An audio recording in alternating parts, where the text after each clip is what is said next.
Om Sahana Vavatu Sahanau Bhunaktu Sahaviryam Karavavahai Tejasvina Vadhitamastu ma Vidvishavahai.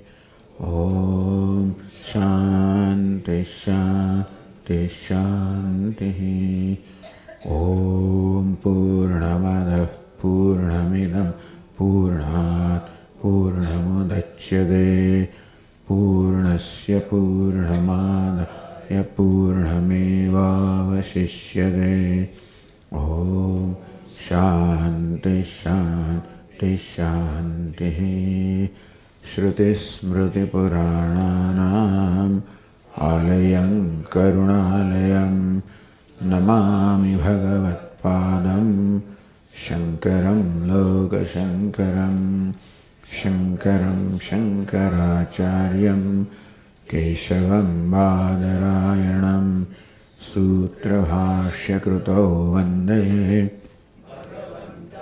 Punah Punah Ishvaro Gururatmedi Murti Bheda Vibhagine Vyomavadvyaptadehaya Dakshinamurtaye Namaha.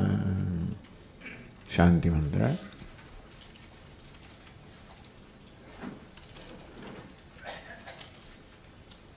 Om Apyayantu Mamangani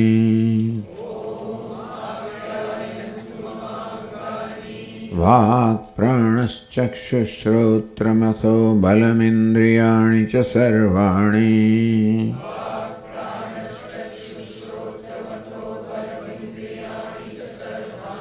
Sarvam Brahma Upanishadam Maham Brahma Nirakuryam Mama Brahma Nirakarot Anirakaranamastva nirakaranam me astu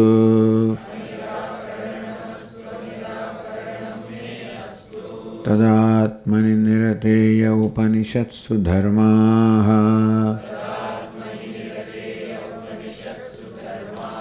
Te mai santu Te mai santu Om Shanti Shanti Shanti. Om Shanti Shanti Shanti.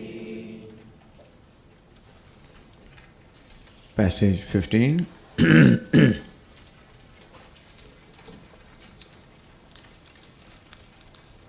Sa esha anima aitadatmavidam sarvam tat satyam sa atma tattvamasi shvetaketo ide bhuya eva ma bhagavan vijñāpayatu ite tatha somya iti hovaca.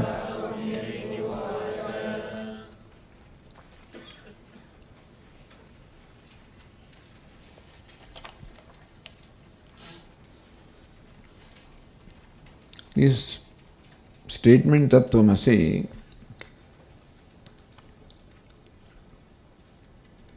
is Tat means that which is Sat or Jagat Karanam, the cause of creation, the material cause, meaning the self of all.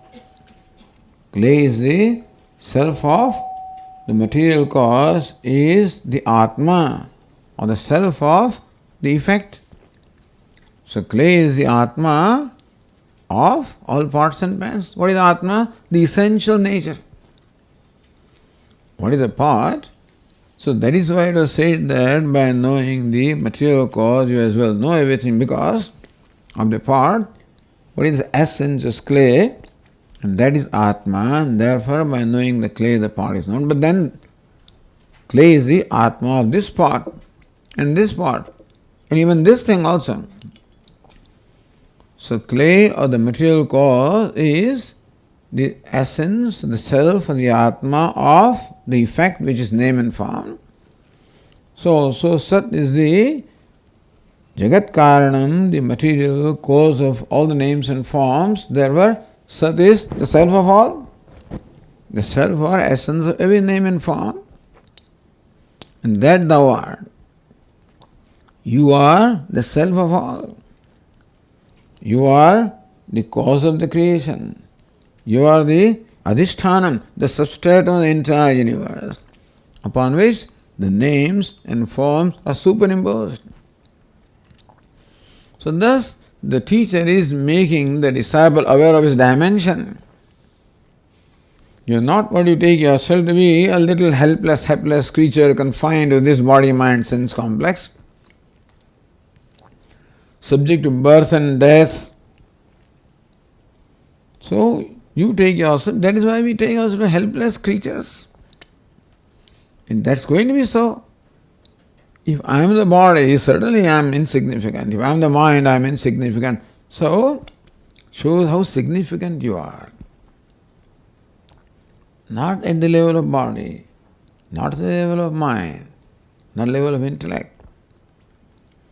So this, in fact, here Vedanta will say that this removes all the complexes. The two basic conclusions we have about things in our life is, one is the conclusion about myself, that I know that I am conscious being. I know, I have an immediate knowledge of myself called Aparoksha Jnana. I know Aparoksha that immediately that I am a conscious being, but that I am limited. Tat means Sat or Brahma. I know that is consciousness and limitless. Brahman or Tat or Sat or Jagat Karanam, the substrate of the universe, is limitless, I know. But it is different away from me. It's remote. So I am immediate, but limited. Brahman is limitless. See, I am limited. Immediate, but limited. Brahman is limitless, but remote. You see the difference? That is what our conclusion is. And both cause problems. Even though I am immediate to myself, but since I am limited, I have a problem with myself. And Brahman is the goal that I have, but it is remote, it is away, separated from me. That also is a problem. That is why I am a seeker, Brahman is a sought, that is seeker, sought, duality. And I am constantly seeking Brahman. Because if you ask me, Swamiji, what do you want? My answer will be or should be simple. I want to be happy, really. Even though one may think that I want to be wealthy, famous, but ultimately I want to be happy. Nobody wants anything for other than happiness. Atmastu kamaya. So it is for the sake of self, for the sake of please the self that anything is dear. This is how Upanishad says, Atmanastu kamaya sarvam priyam bhavati.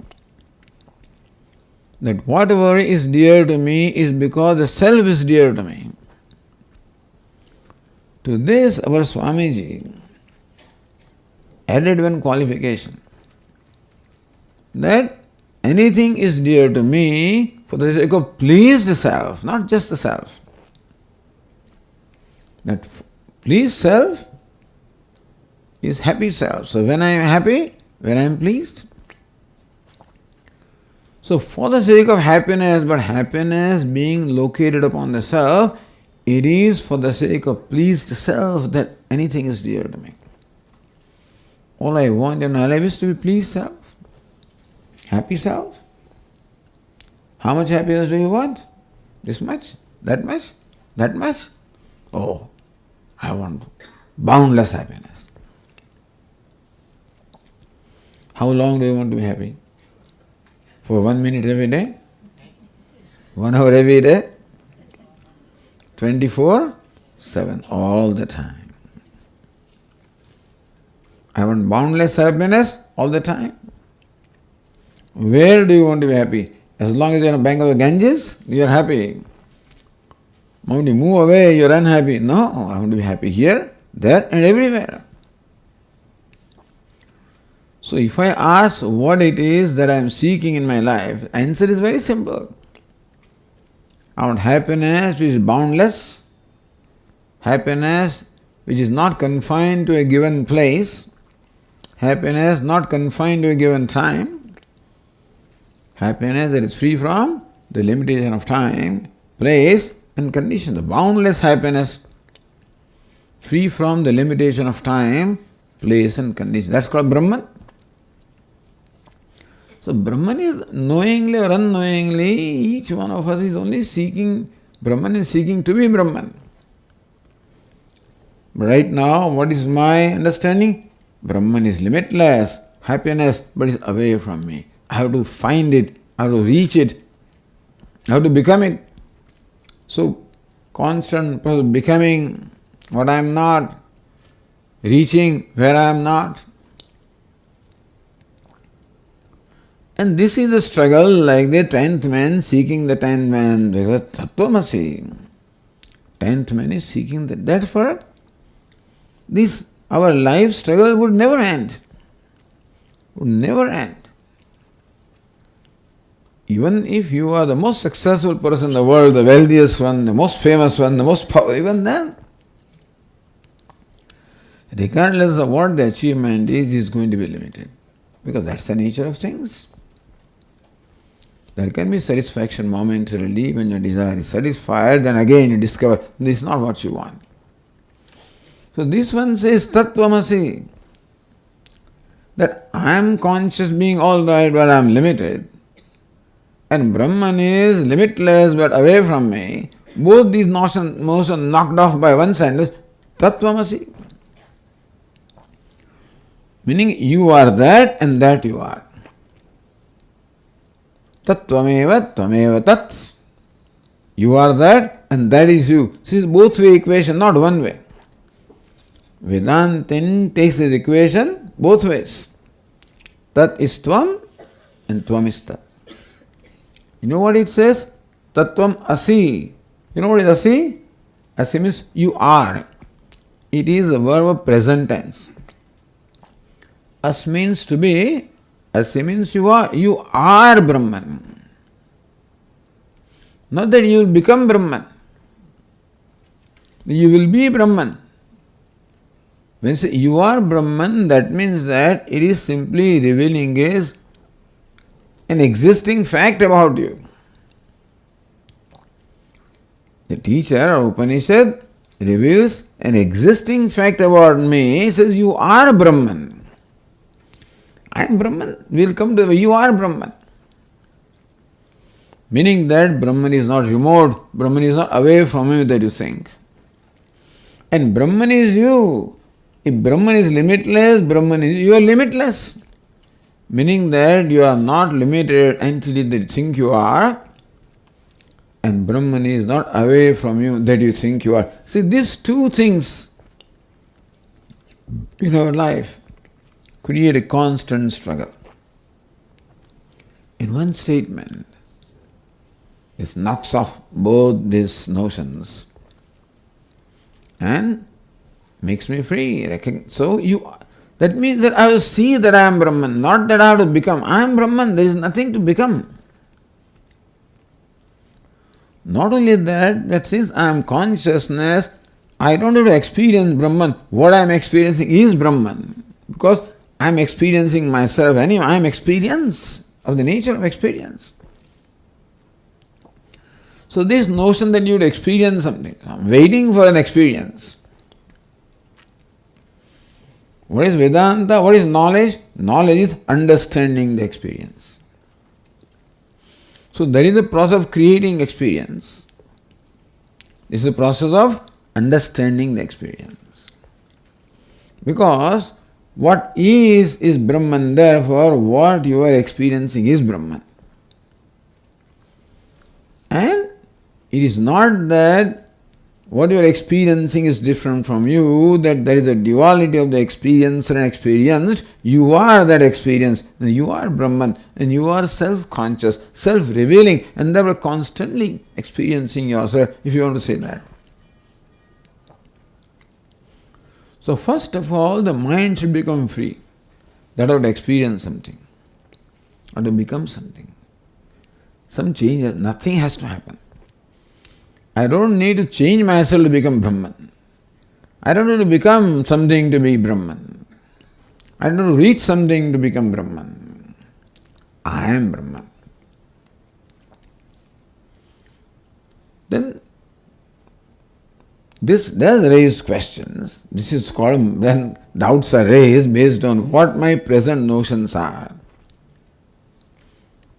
And that is where those notions have to be dealt with or addressed. But there are many acharyas understand that Vedas are one, Upanishads are also one. People often ask questions. Swamiji, Upanishad is one. Now, how come different acharyas teach different things?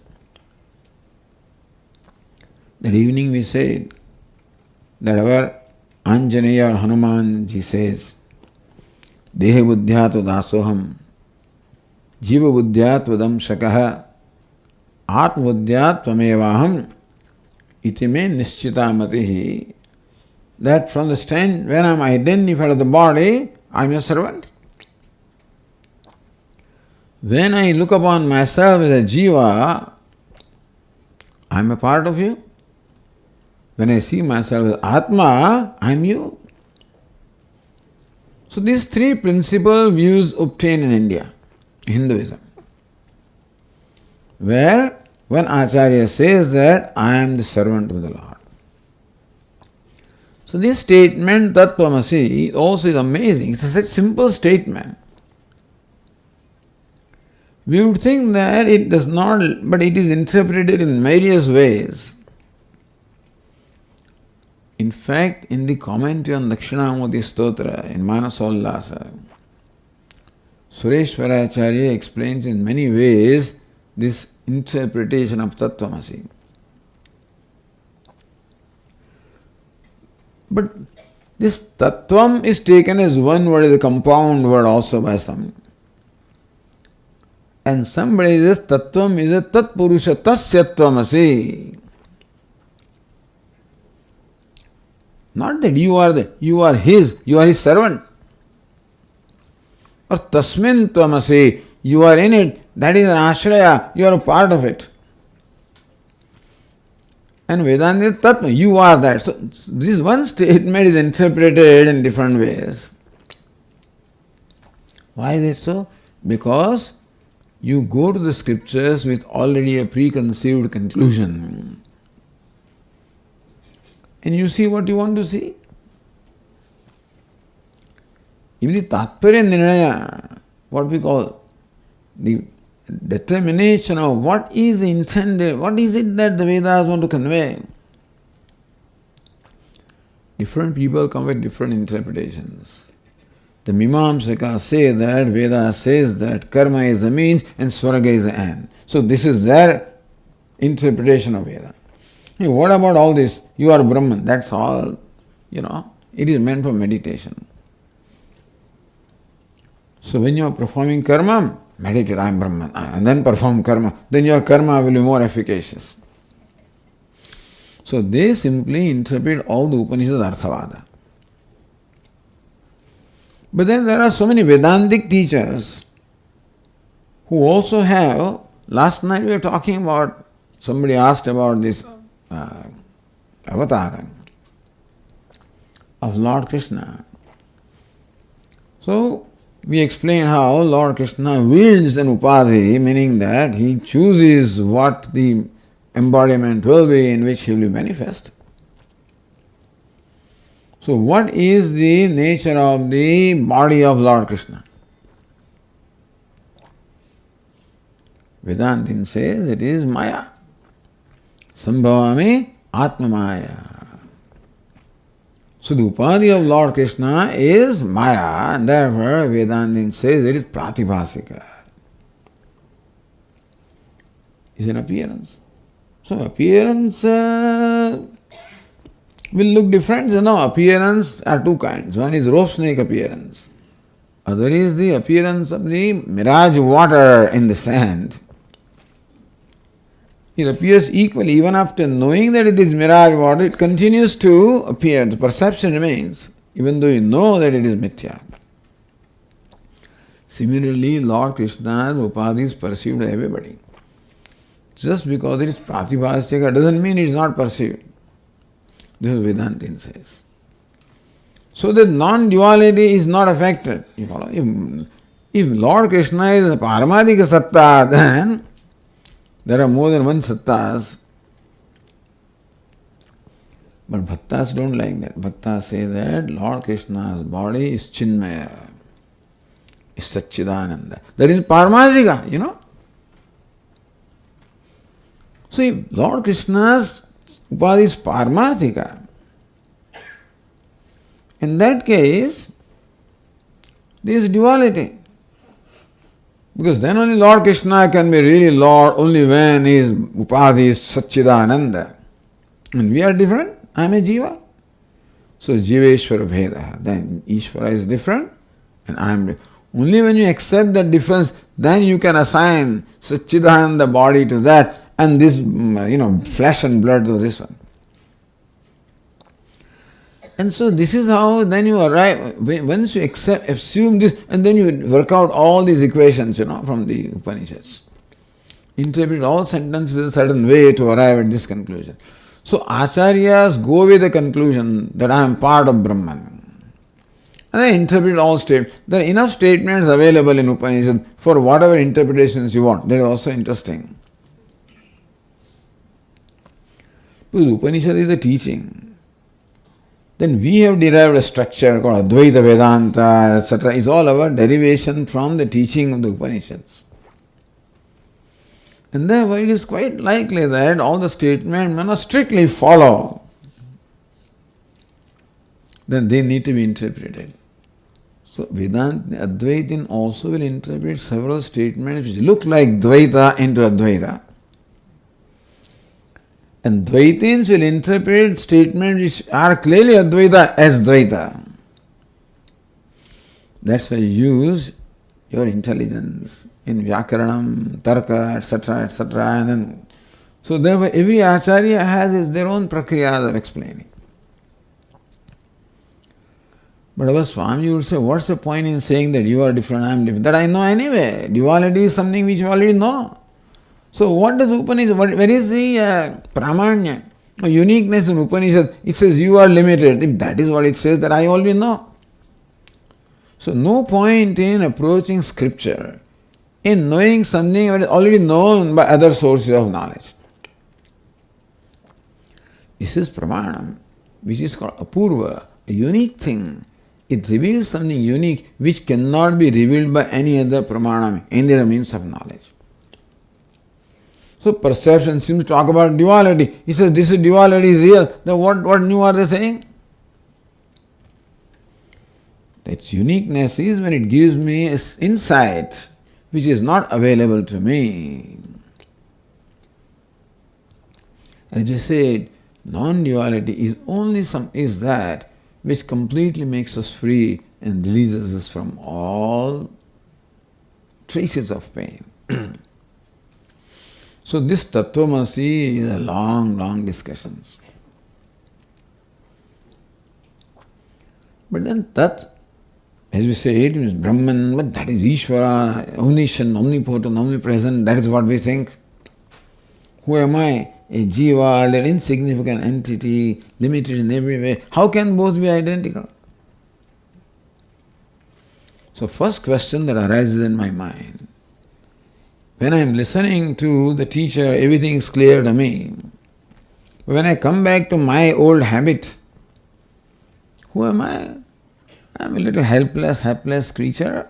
And you said I am Brahman, I am Ishvara. Ishvara is omniscient, omnipotent. Who am I? So this is called a doubt, because what Upanishad says, of course, right, cannot be wrong. But then this is what my mind says. So both things seem to be right. That is called samshaya.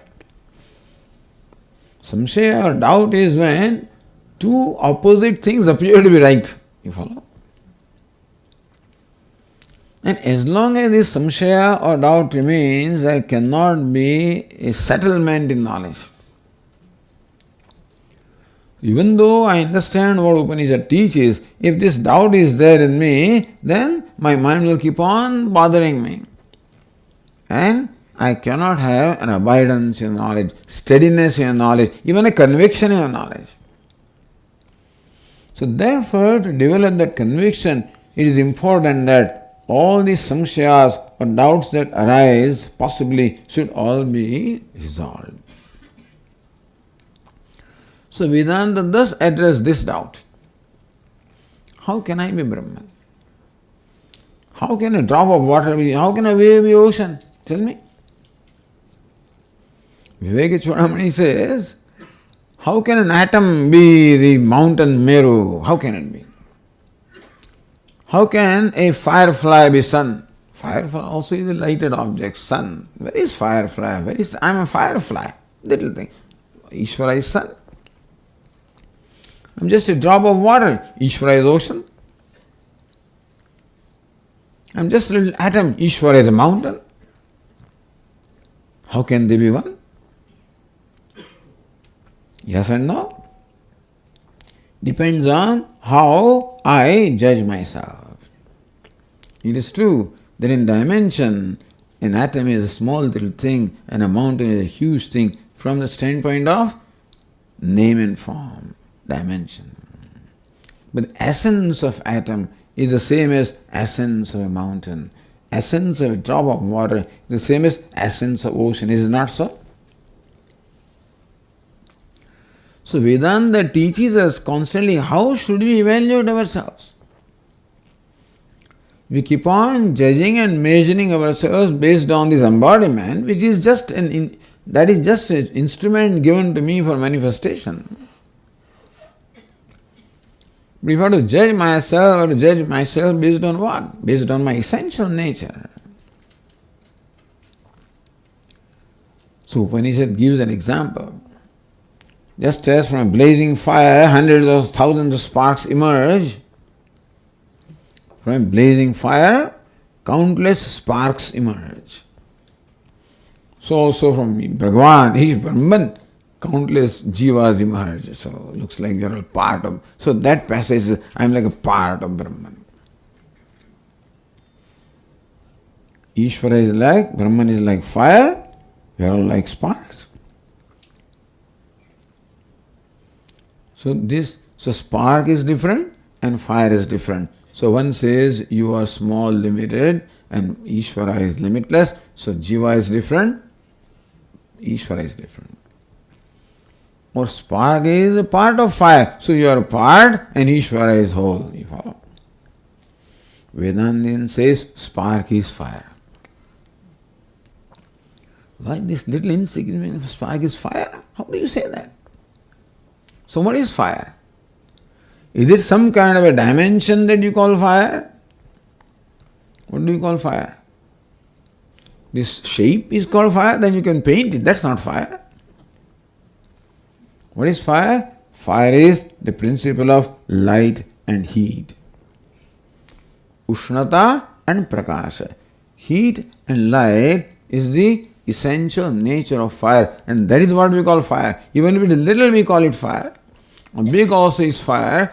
It is not that a given dimension or shape is called fire. It is the principle of heat and light that is called fire. And similarly, then what is a spark? What is the essence of spark? Heat and light, meaning spark can do the same thing that a big fire can do. All you need is, what do you call it? This cotton bales. One spark is enough to burn the whole thing. One spark is enough for gunpowder. One spark. Because spark is essentially fire. So Vedanta says Spark is not different from fire. Spark is not part of fire. Spark is fire. So, from one example, three interpretations. Spark is there, fire is here, spark is small, fire is big. So spark is different, Jiva is different, Ishvara is different. Other one says, no, all of these sparks have emerged from fire and therefore spark is part of fire. Vedanta says, spark is fire. Tattvamasi. A spark is being told, you are fire. A drop is being told, you are ocean. Because essence of drop of water and essence of ocean is one, namely H2O. Or the essence of a spark and essence of fire are one, heat and light. So they teach us how do we look at ourselves. I judge always by identifying myself as body and the mind, etc. But that is incidental. This body is absolutely incidental because in waking state the body is there, in the dream state it is not there. We said that. In deep sleep state that is not there, and mind also is not there. And you are still there. This is called Anvaya Vyatireka. The one is there, other is not there. So in the waking state it is difficult to determine what I am because body also is there and I am also there. In the dream state also something similar exists. In deep sleep state, I am there, the body is not there, sense organs are not there, mind is not there, I am there. I am different from all of them.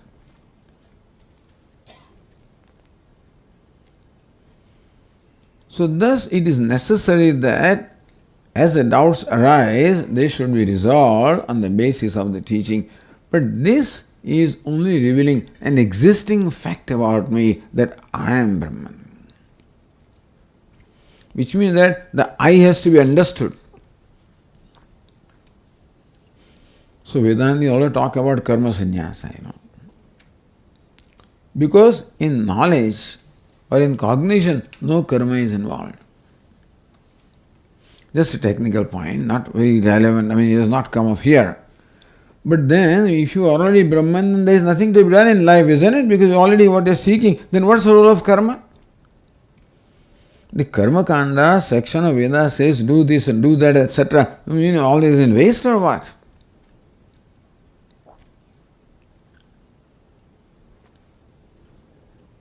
If nothing is to be accomplished in life, nothing is to be done, there is no role of effort of becoming or achieving something, and Karma Kanda prescribe all kinds of duties and actions and rituals to achieve things also. How do you reconcile? So, your principle should reconcile everything. Meaning Vedanta should be able to explain life in its entirety. Every experience should be explained. The whole scripture should be explained. And therefore, Karma Kanda, Upasana, everything should have a proper place, should be explained. That none of them contradicts non-duality. We have to show how nothing in the life contradicts the principle of Advaita. It is non-duality in spite of duality, not in absence of duality. Even when countless waves are there, water is still water. It's not water in absence of waves. It is water even when the waves are, because wave cannot be without the water. So it's not that duality is to go away for me to appreciate non-duality. Because I'm already experiencing non-duality. Are you experiencing non-duality? No, Swamiji. I am not.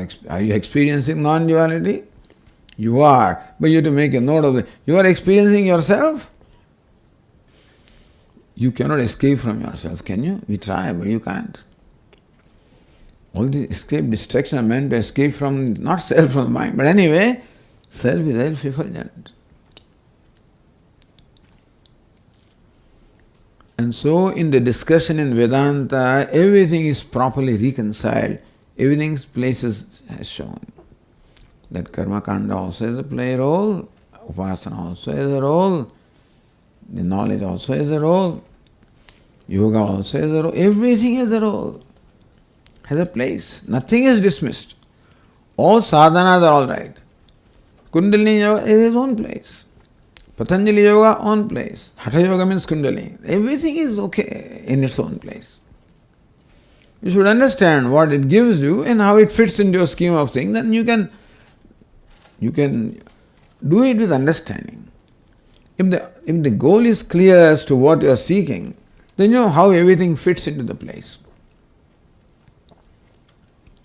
So Vedanta doesn't dismiss anything.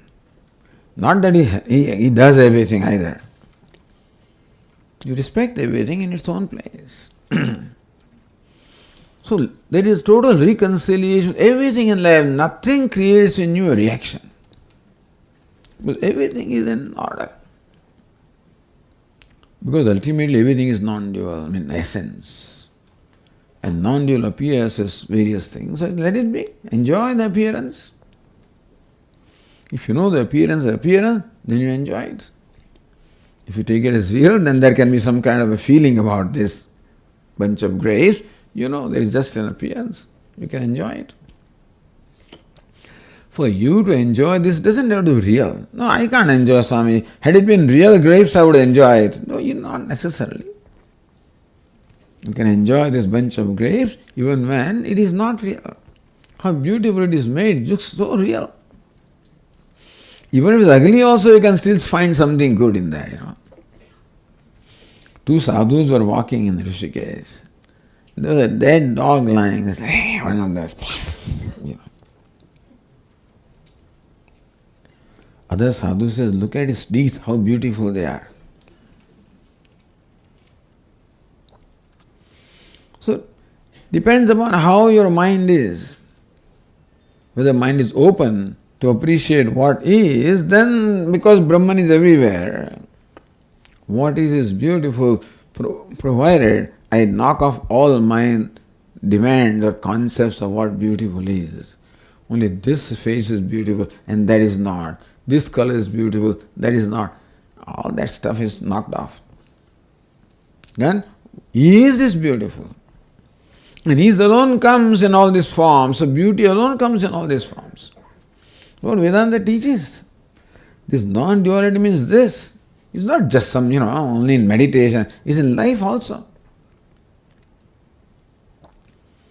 So when Swami, I'm always in meditation, means you always appreciate and enjoy what is because you see beauty everywhere.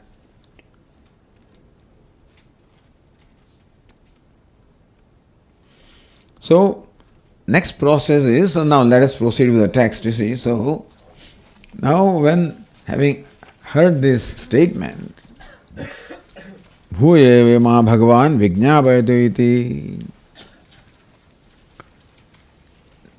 What happened? This is moved away. So, Shvetaketu says, may the Venerable Sir explain to me over again. We would get a heart attack, When you expounded things and you think that you've done everything and then somebody says, and somebody comes with some kind of a question, then sometimes you get a heart attack listening, you're reading that question. Because after listening to the whole Ramayana, he says the Sita became, Sita ji was kidnapped. Isko apaharanam, So Sita became haranam or deer. When did she become Sita? This was after listening to the whole Ramayana. The Sita became haranam, deer. When did she become Sita? That was a hard after the whole Ramayana. This is the question, But teacher did not have heart attack. I would have a heart attack listening to this, Bhuya me Bhagavan Vijñāpayatu iti. May the revered Sir, Venerable Sir, please explain to me over again. Tatha somiti hovacha. Let it be so, may it be so, all right, I will explain. So what is he asking? This is the interesting thing about this whole conversation. He does not say what his doubt is. Each time he says, Bhagavan Vijnapayatu iti, may the Venerable Sir please explain to me again. What?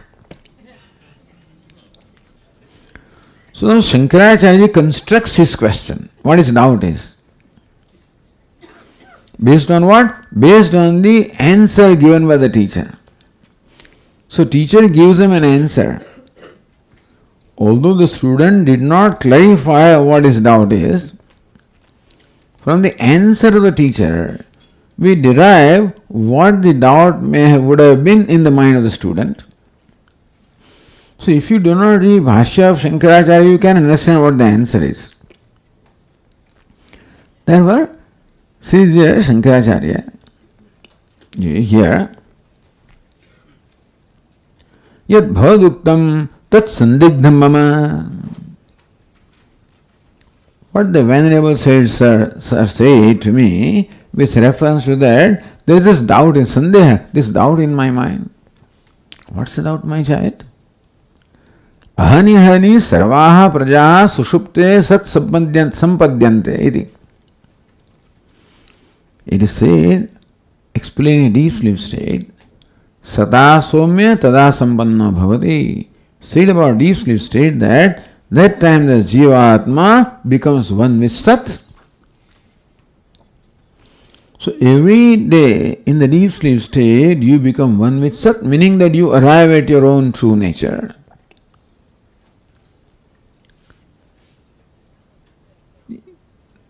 Yena tat sampadya na viduhu.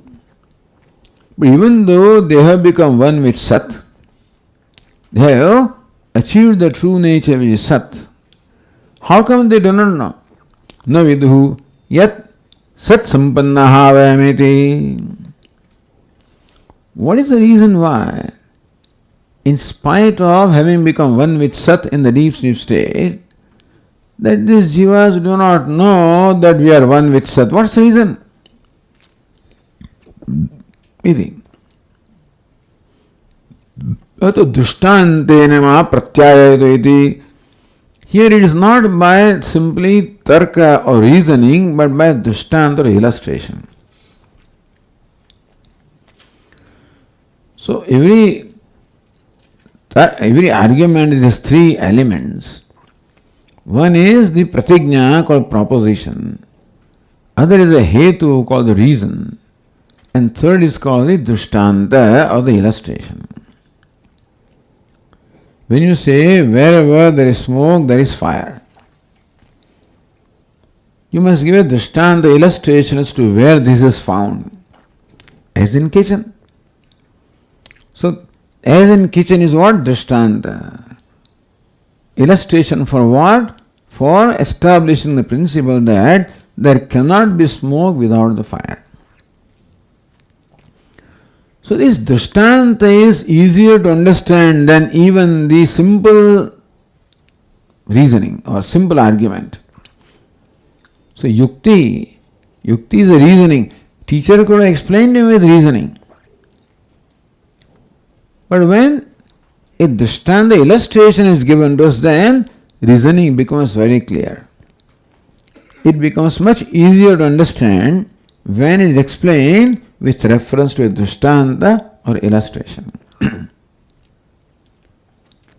So when Shvetaketu said that in the deep sleep state all the jivas attain their true nature of Sat, and still how come they do not know that we have attained our nature of Sat? What's the reason? If they knew, they would have been liberated. Then there would be no samsara at all. But then we wake up as samsari again. You follow? That's the problem. So, evameva, so when is it? Tatha somya. Okay, my dear, listen to this. So then we go to the next passage. Passage 16.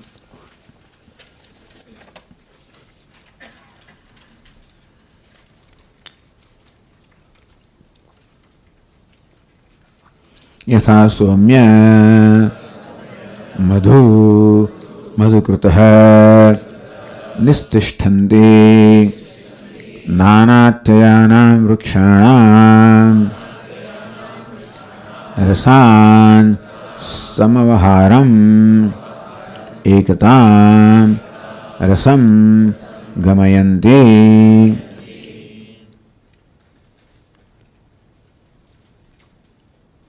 Let's read the next passage also.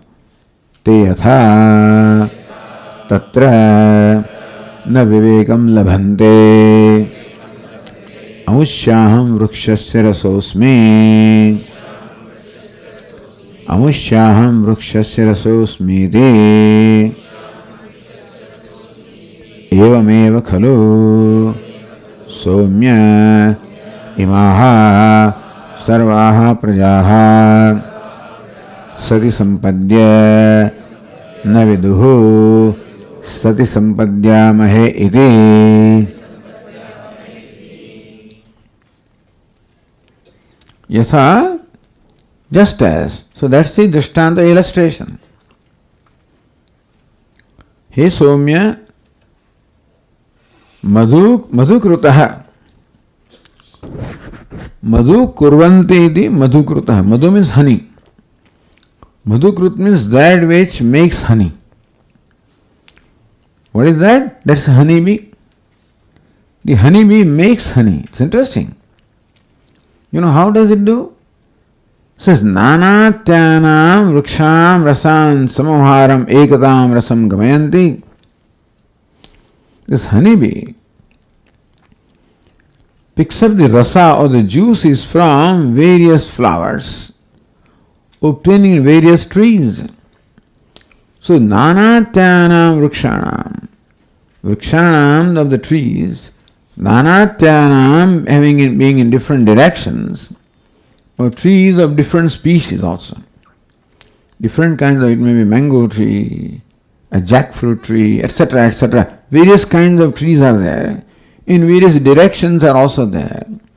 So this honeybee goes to all these trees, the trees, and extracts the juice from the tree. Then, ekatam rasam gamayanti. It is said that when this juice comes out of the mouth of this honeybee, it becomes honey. What it takes inside is the juice of the tree, and what comes out is honey. So juices are different. What comes, honey is one, understand? So ekatam rasam gamayanti. They reduce into the juice into a homogeneous whole which is called the honey. You follow?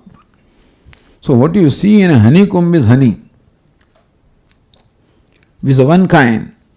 It comes from various trees. So this is the example of a honeybee. Example is not of a honeybee actually. Example is of the juices coming from different trees. And those juices have different tastes, different flavors.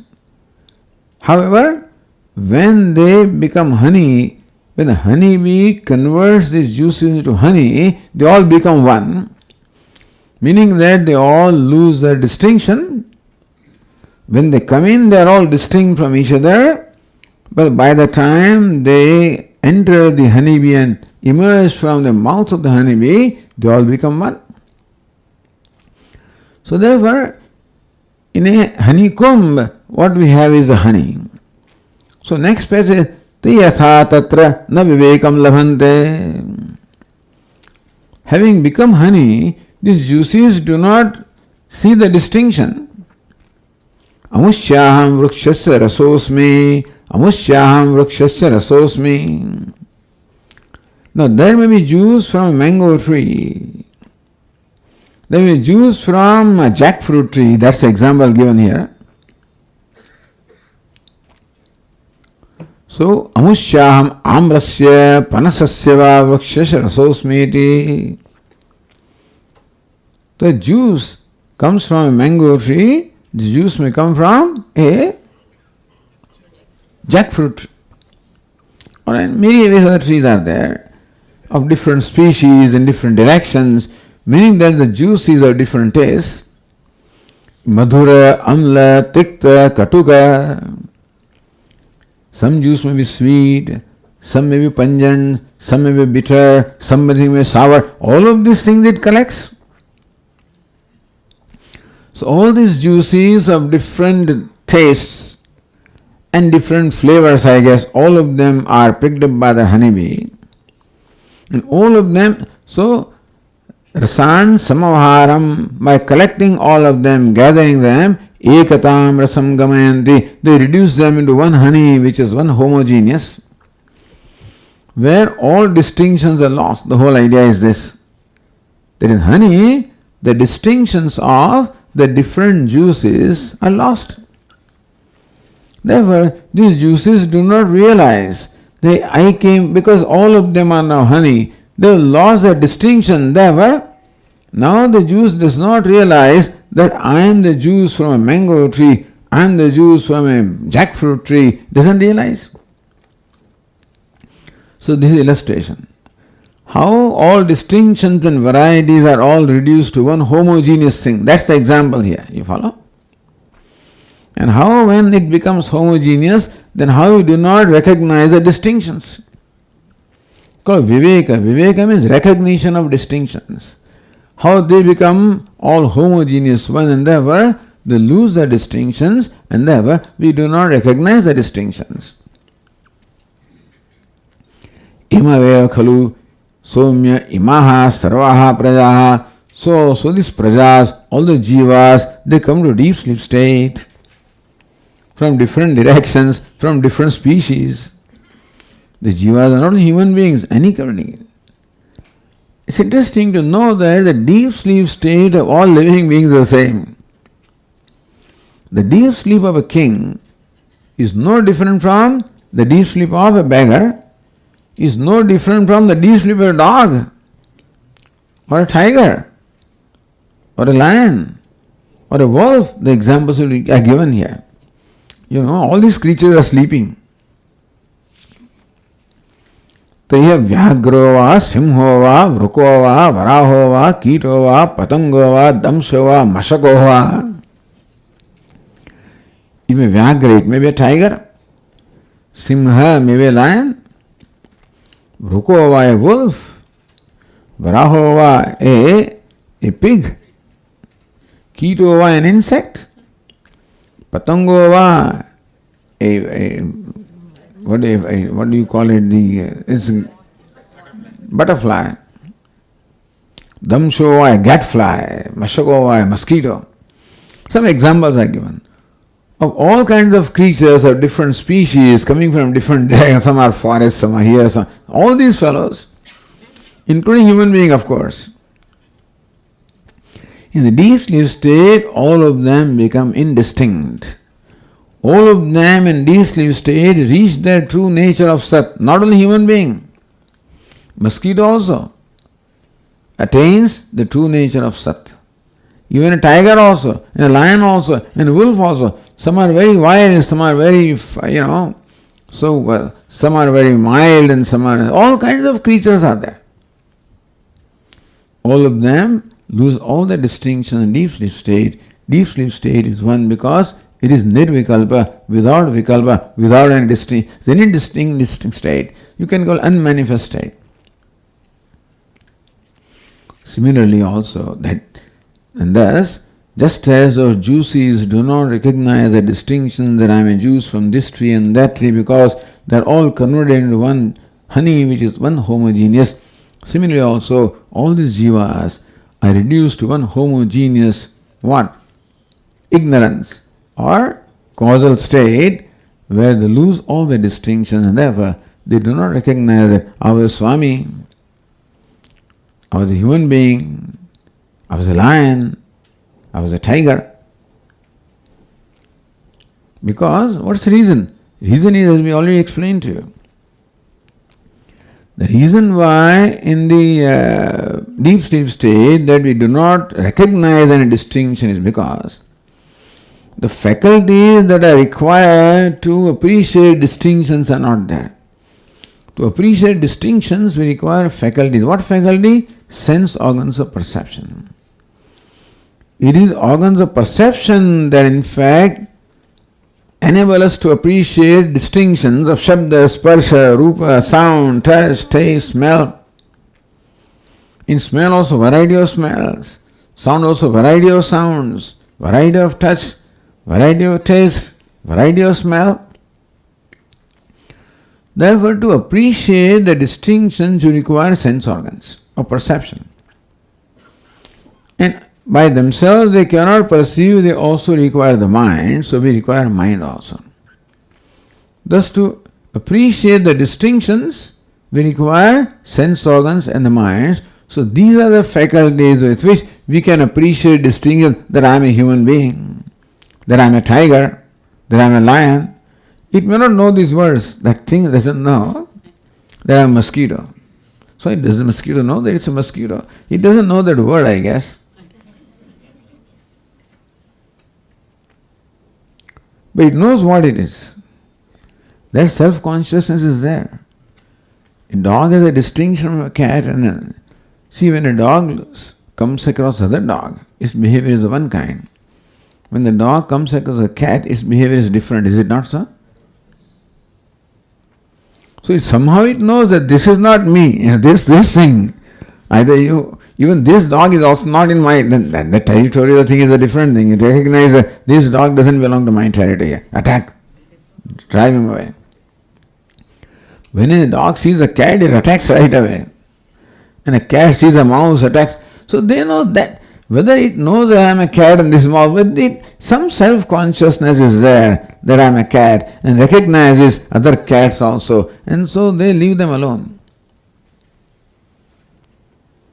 But when it sees a mouse, it's because it knows a different species there. So some self-conscious, that distinction, knowledge of distinction is there in the waking state. That's all I am saying. These fellows may not have the kind of self-consciousness that we have, but every living being has some kind of a self-consciousness by which it knows the distinction.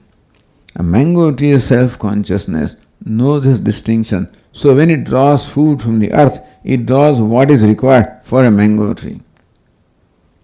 And so mango is created. And there is a lemon tree. There is a lemon tree. If it did not know, then you may have a lemon fruit in mango and mango fruit in lemon. That doesn't happen, isn't it? It's the same earth, understand? Same earth where all these minerals are there and whatever nourishment, But every tree draws what it wants. Isn't it? The tree must have some awareness of what I am. And so it knows this distinction that I am a mango tree, I must have sweet fruit, this fellow is lemon tree. Fortunately, they don't know those complexes, or they would be miserable. A mango tree has this thing that I am something, I am sweet, and look at this mango and lemon. Then it would be samsari. Even though it is superior, it would still be samsari. So that way they are spared of samsara. So they live their life in freedom. That's why I enjoy them, because they are free. Look at human being, you are not always able, because from the body language and from the face itself, sometimes you don't know. But you look at the tree, there is a freedom there. Look at anything in nature, meaning that where the complexes are not there. Look at anything free from complex, put it this way. Then you also feel free. Because bondage means complex. And you see anything free from complex. That is called seeing freedom. So we see freedom everywhere, because nowhere there is a complex. Swami, does it mean I should become tree? No, it doesn't mean that. Because thing is not evolved enough to have complex, you must evolve for millions of years to have complexes also. They are not yet evolved. They have to wait. They will come to us someday. Right now they are free, but bondage is waiting for them. But anyway, so there is self-consciousness, and meaning that there is an awareness of distinction in all the creatures when they are awake. That's the point here. And when they go to deep sleep, all creatures lose their distinctions. So that is why in the deep sleep state, we have no awareness of distinction. Therefore, even though we have attained Sat, we do not know that we have attained Sat. We become Sat, we do not know that we become Sat, because the faculties required to know that, namely the sense organs and mind, are not there, so distinctions are all lost. So example of this, honey and juices, explains to us sort of example the state of deep sleep, and all distinctions are lost. Therefore, He Shvetaketu, we do this. So question is, if you say that in deep sleep state we are all attaining Sat, how come we don't know it? How do you say that we attain Sat in deep sleep state? If you attain Sat, should you not know it? Because we are all conscious beings. We are conscious beings, and therefore we should be conscious all the time. And if, as you say, we are attaining Sat in deep sleep state, then we should be aware that I am attaining deep sleep Sat. How come I do not know?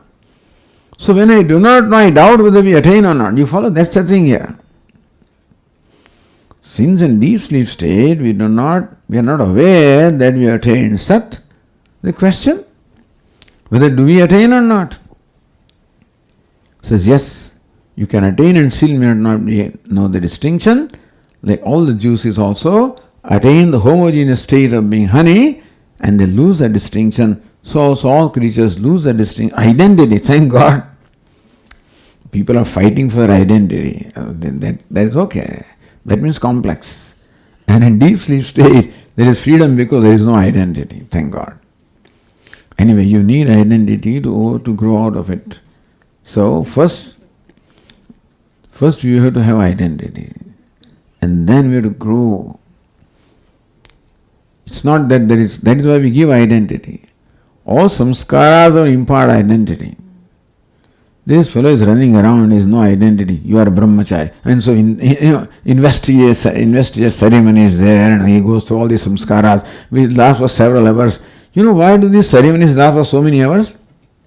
So he will never forget it. In the olden days, a marriage used to last for 5 days. Imprinted the whole life. Today, half an hour package in marriage, it comes and goes. So it doesn't create that impression also. But you thrust it upon his mind, you are a brahmachari. So give an identity. Once there is an identity, there is a dignity. Then you have to conduct yourself in keeping with the dignity. So do this and don't do this. Right away do's and don'ts come. He has done that, enough. Another identity. You are a husband or wife. You are a grihastha. These are your responsibilities. Burden him with that. So give him identity. You are a vanaprastha. A reduced identity. You are sannyasi. No identity. So from identity you grow into freedom from identity. So he says karma sannyasa is for the one who is doing karma. There was a renunciation of someone who possesses something. So first possess something, then renounce it. Where is the question of renunciation, because otherwise, anyway, so this is how identity is given, and you have to grow out of identity. Otherwise you don't know what you are growing out of. Anyway, but fortunately Ishvara has made this arrangement that we become free from all identity, the deep sleep state, and enjoy the state of freedom. That's the reason why when we wake up from deep sleep state, we feel pretty fresh, feel good, because we experience freedom. Anyway, so this doubt, that if, as you say, we do attain Sat in the state of deep sleep state, then we should have known that we have attained, but we do not know, so there is a question whether do we attain Sat in deep sleep state or not. It says you attain, but that time there is no distinctions, all distinctions are lost, therefore you are not aware of your state of being Sat. That doesn't mean that you did not attain Sat. Okay, so we'll continue. Om Purnamada Purnamidam Purnat Purnamudachyate Purnasya Purnamādaya Purnamevavasishyate. Om Shanti Shanti Shanti. Shankaram Shankaracharyam Keshavam Badarayanam Sutra Bhashya Krutau Vande Bhagavanto Punah Punah. Ishvaro Gururatmedi Murti Bheda Vibhagine Vyomavad Vyapta Dehaya Dakshinamurtaye Namaha. Om Shanti Shanti Shanti. Hari Om. Shri Gurubhyo Namaha. Hari Om.